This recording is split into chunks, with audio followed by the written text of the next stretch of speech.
আজ সারা দেশে complete shutdown কর্মসূচি। সারা দেশে আজ বৃহস্পতিবার কমপ্লিট শাটডাউন সর্বাত্মক অবরোধ কর্মসূচি ঘোষণা করেছেন কোটা সংস্কারের দাবিতে আন্দোলনকারীরা।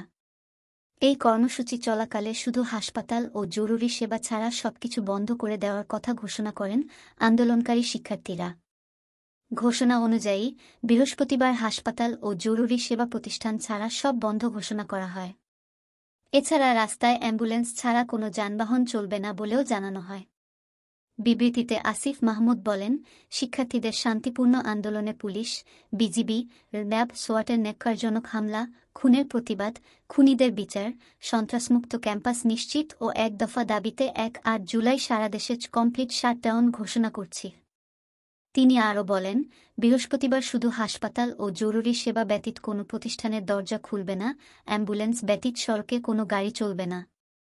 সারা দেশের প্রতিটি স্কুল, কলেজ, বিশ্ববিদ্যালয়, প্রাইভেট বিশ্ববিদ্যালয়, মাদ্রাসা শিক্ষার্থীদের আহ্বান জানাচ্ছি, কর্মসূচি সফল করুন।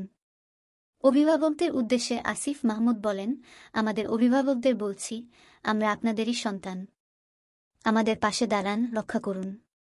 এই লড়াইটা শুধু ছাত্রদের না, দলমত নির্বিশেষে এদেশের আপামর জনসাধারণের।